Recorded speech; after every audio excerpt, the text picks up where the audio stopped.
పెళ్ళయ్యేంత వరకు పెట్టింది తిని నోరు మూసుకొని పడి ఉండు.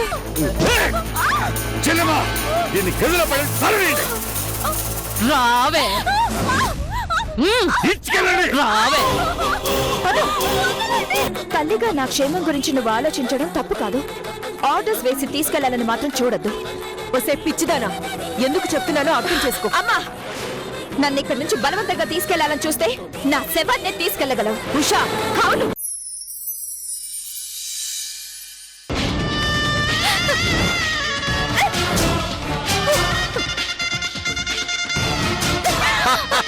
ఏయ్!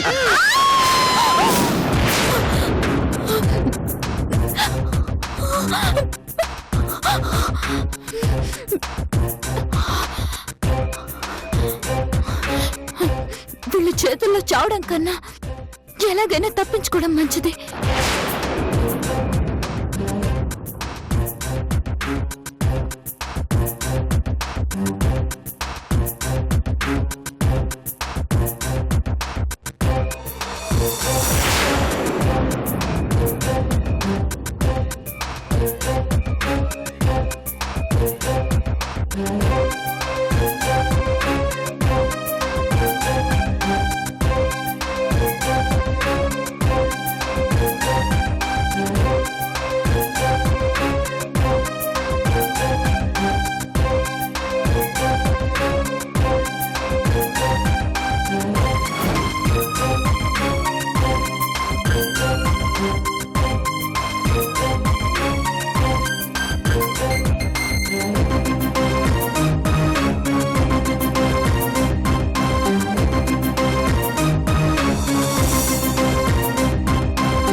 ఎక్కడికి వెళ్ళిపోతావే?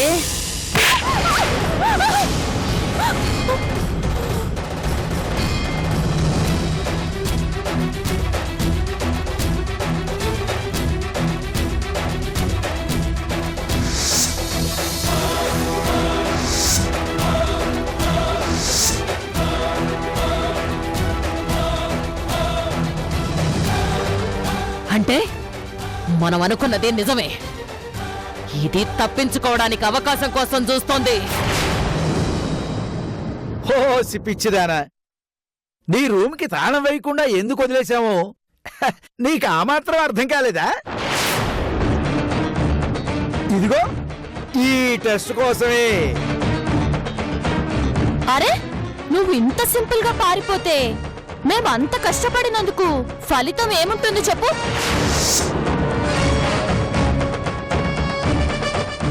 నీ జాతకం కలిగిన మనిషి మళ్ళీ మాకు దొరకాలంటే ఎంత కష్టమో చెప్పు. చెప్తున్నాను వినవే. నీ కూతురు నాకంటే ముందే చచ్చిపోతుంది. ఇది నా శాపం.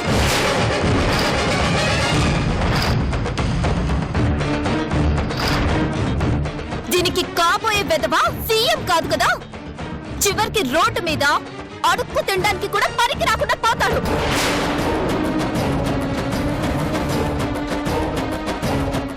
ఏం కూసావే?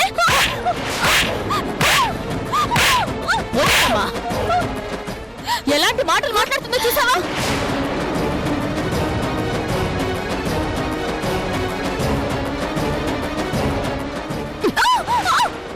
ఆరిపోయే దీపానికి వెలుగెక్కువ అన్నట్టు ఈ దీపానికి అల్లరెక్కువైంది. ఇంకెన్ని రోజులు? వదిలేయ్ లతా, దీన్ని తీసుకెళ్లి రూమ్ లో పడేసి తాళం వేయ్. తీసుకెళ్ళు. తీసుకెళ్ళు. చంపేయాలి దీన్ని.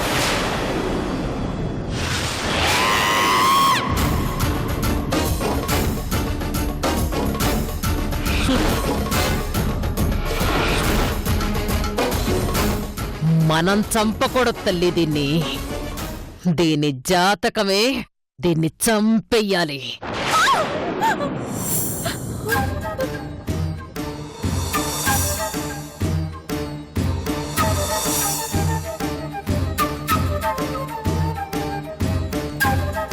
మీరు మనుషులు కాదా? మీకు మనసు లేదా? ఇంత స్వార్థమా? ఇంత దారుణమా? నువ్వరవకు. నువ్వరిస్తే వాళ్ళు చంపేస్తారు. ఎప్పటికైనా జరగబోయేది అదే కదా. ఏమో, నువ్విక్కడి నుంచి తప్పించుకోవచ్చేమో. ఏదైనా జరగచ్చు.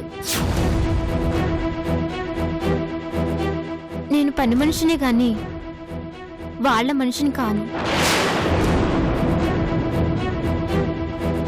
వాళ్ళ చేతుల్లో కుటుంబాన్ని కోల్పోయిందాన్ని, ఒంటరిదాన్ని.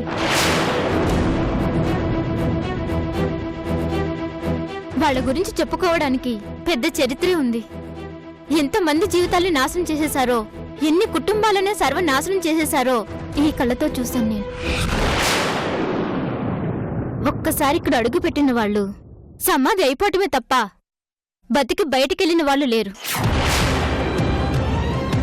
భగవంతుడు దయ చూపిస్తే నువ్వు తప్పించుకోవచ్చేమో. నీ అంతటి నువ్వు తప్పించుకునే ప్రయత్నం చేస్తే మాత్రం తప్పించుకోలేవు.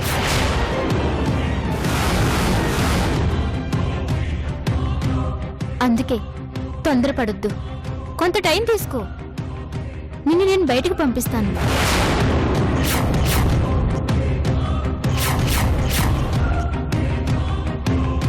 నా ప్రాణం అడ్డేసైనా సరే నిన్ను బయటకు పంపిస్తాను.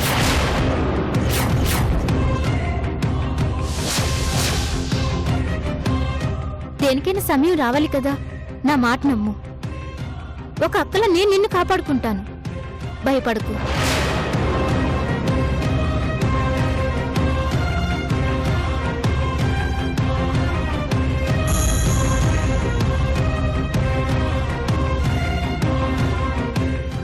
ఈ క్రూర మృగాల మధ్య ఒక ఓదార్పు మాట దొరికింది. ఒక మంచి మనసు కనిపించింది. నేను ఎలాంటి ప్రయత్నం చేయను. నువ్వు చెప్పినట్టే వింటాను. నేను బతకాలి, బయటకు వెళ్ళాలి, నా తల్లిదండ్రులను చూడాలి. తప్పకుండా చూస్తావు.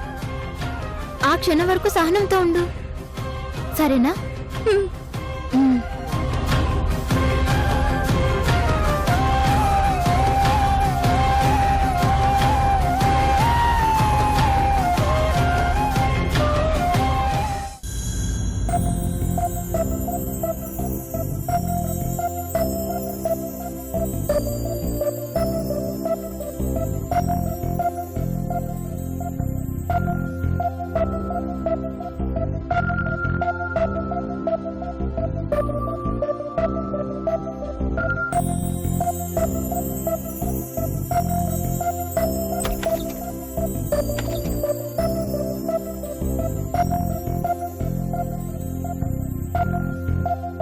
కార్తీక్, వస్తున్నామా. ముందు టిఫిన్ చేసేయ్, తర్వాత డ్రెస్ వేసుకోవచ్చు. అలాగేనమ్మా. మహాలక్ష్మి, హారిక, టిఫిన్ చెదురుగాని రండి. వస్తున్నామత్తయ్యా. పద హారిక.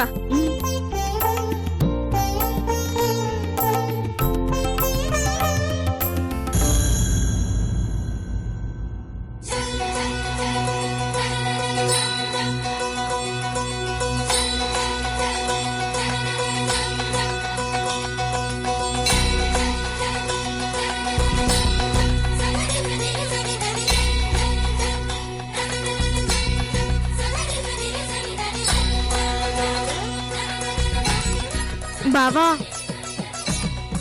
నాకు సిగ్గేస్తుంది. తొందరగా టవల్ కప్పుకో.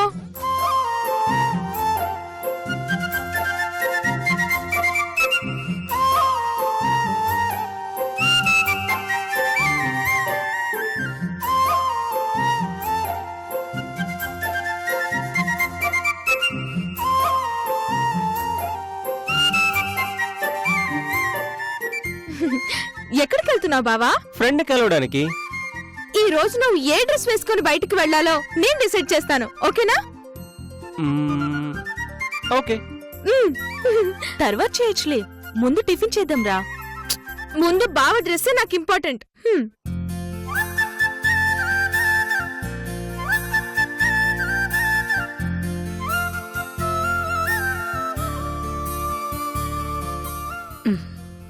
మహాలక్ష్మిది అన్నయ్యకి డ్రెస్ సెలెక్ట్ చేయడానికి వెళ్ళింది. డ్రెస్ సెలెక్ట్ చేయడం ఏంటి? అన్నయ్య ఈ రోజు వదినకి నచ్చిన డ్రెస్సే వేసుకుని వెళ్ళాలంట. కాబోయే భర్త గురించి చాలా కేర్ తీసుకుంటుందన్నమాట.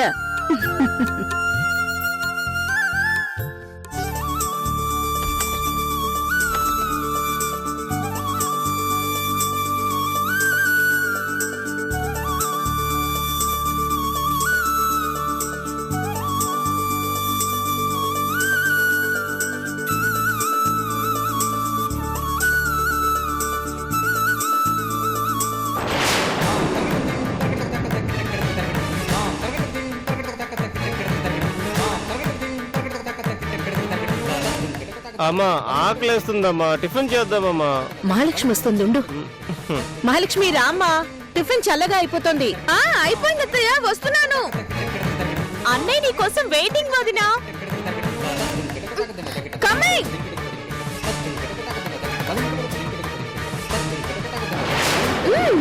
ఇది బాగుంది.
అమ్మాయి ఫోటో బావ రూమ్ లో ఎందుకుంది?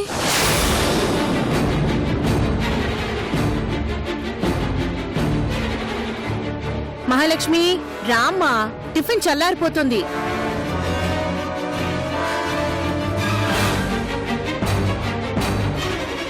ఈ ఫోటోలో ఉన్నది ఎవరు బావా?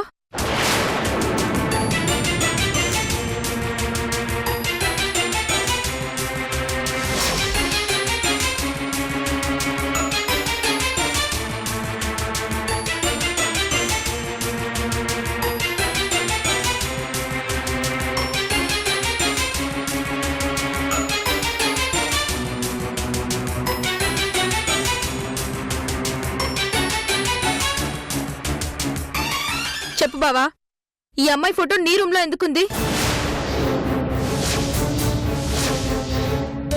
చెప్పండి. తను నా ఫ్రెండ్ దినా. నీ ఫ్రెండ్ ఫోటో బావ రూమ్ లో ఎందుకుంది? ఎందుకుండకూడదు, ఉంటే తప్పేముంది? నీ ఫ్రెండ్ అయితే ఆ రోజు మీరు సూపర్ మార్కెట్ కి వెళ్ళినప్పుడు అత్తయ్య కోసం వచ్చానని ఎందుకు చెప్పింది? నా వల్లనే అమ్మకి చాలా క్లోజ్ అయింది. అమ్మ గురించి అడుగుతుంది, నా గురించి అడుగుతుంది. ఏమా? అవునమ్మా, ఆ అమ్మాయి నిజంగా హారిక ఫ్రెండే. అమ్మయ్యా, ప్రాణం లేసొచ్చింది. ఎంత భయపడిపోయానో తెలుసా? ప్రతిదాన్ని అలా ఊహించుకోకూడదమ్మా. బావని పిచ్చిగా ప్రాణంలో ఇష్టపడడం వల్లే ఈ ప్రాబ్లం అంతా. సరే సరే, అదక్కడ పెట్టేసి నువ్వు ముందు టిఫిన్ చెయ్యి రా. అలాగే అత్తయ్య.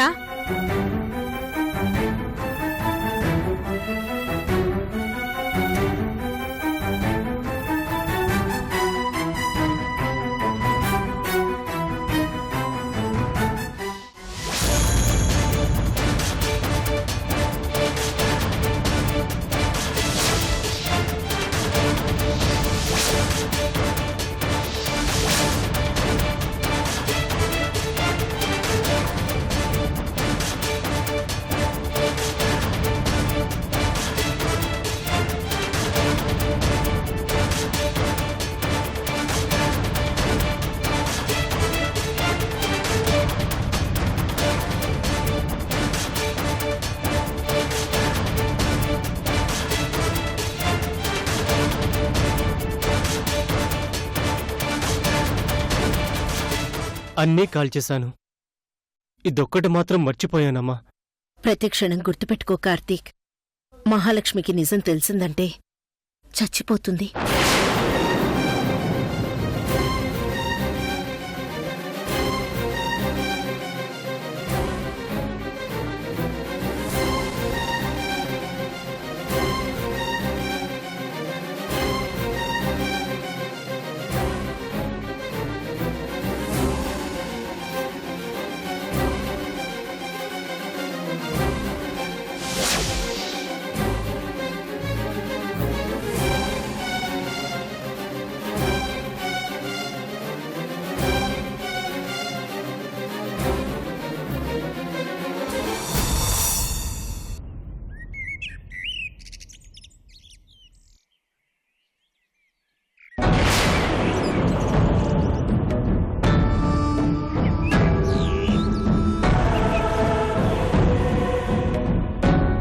నమస్తే సాబ్. ఎప్పటి వరకు నేను చెప్పిన ఏ పని నువ్వు సక్సెస్ఫుల్ గా చేయలేదు. ఈసారైనా చేస్తావా, లేకపోతే సగం సగం పనులు చేస్తావా? ఈ ఒక్కసారికి నా మీద భరోసా ఉంచండి సాబ్.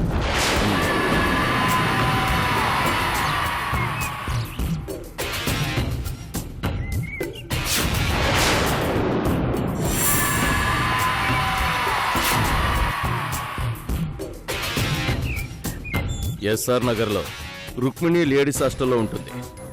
ఈ రోజు వేసి ఠీకే సాబ్.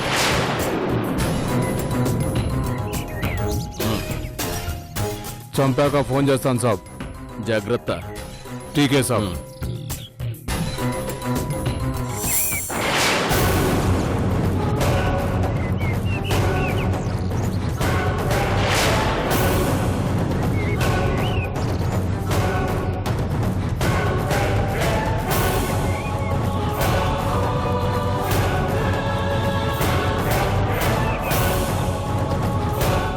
మళ్ళీ ఏ పాపానికి శ్రీకారం చుట్టావు నాయనా? చెప్తే ఏం చేస్తారు? పోలీసులకు చెప్పి అవతల వాళ్ళని కాపాడతారా, లేకపోతే నన్ను లోపలికి పంపిస్తారా? నిన్ను పట్టుకునేవాడు, నీకు బుద్ధి చెప్పేవాడు లేడనేగా విర్రవీగుతున్నావు. ఈ ధర్మతేజ్కు స్కెచ్ చేయాలంటే అవతల వాడికి గట్స్ ఉండాలి. ఒరేయ్, ఒక మనిషిని చంపడం పాపం రా. ఆహా, దేవుళ్ళు చంపితే దుష్ట సంహారం అంటారు, అదే నేను చంపితే పాపం అంటున్నారు. ఎందుకండి ఎంత పక్షపాతం? నీలాంటి దుష్టుల్ని చంపితే అది దుష్ట సంహారం రా, అదే నీలాంటి దుష్టుడు చంపితే అది మహాపాపం రా. నాకు పెద్ద తేడా అనిపించడం లేదు. తెలియని వయసులో కత్తి పట్టాను, అన్నీ తెలిసాక ఎలా వదిలేస్తాను? కత్తిని పట్టుకున్నవాడు ఆ కత్తికే బలైపోతాడు. మీకు జనరల్ నాలెడ్జ్ చాలా తక్కువ. ఏదేదో మాట్లాడేస్తున్నారు. అనవసరమైన విషయాల్లో తలదూర్చకుండా పని చూసుకోండి. వెళ్ళండి. నట్టింట్లో రాక్షసుడు నీడలో బతుకుతున్నామత్తయ్యా. ఎప్పటికైనా మనకు ప్రమాదమే.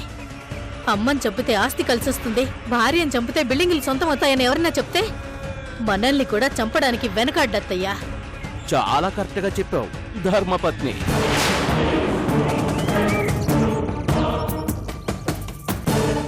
లాభం ఉంటే ఎలాంటి ప్రలోభాలకైనా లొంగిపోతాను, అందులో డౌట్ లేదు. ఏ ఘడియల్లో పుట్టావో గాని నీకు మహర్దశ నడుస్తుందిరా. లేకపోతే పాపాల మీద పాపాలు చేసుకుంటూ పోతున్న నీకు శిక్ష పడకపోవడం ఏంటి? నువ్వు నన్ను ఎంత తిడితే అంత మంచిదమ్మా. అమ్మ తిట్లు పిల్లలకు దీవెనలు కదా. ఇన్ని రోజులు మీరు చేసే అన్యాయాల్ని చూస్తూ సహించాను, ఇక నుంచి సహించేది లేదు. ఏం చేస్తావు? ఎదురు తిరుగుతావా, అడ్డుపడతావా? ఎలా ఆపుతావో ఆపు చూస్తాను. ఆ దారి కట్టొస్తే నీ మరణాన్ని నువ్వే రాసుకున్నట్టు, అర్థమైందా? జాగ్రత్త.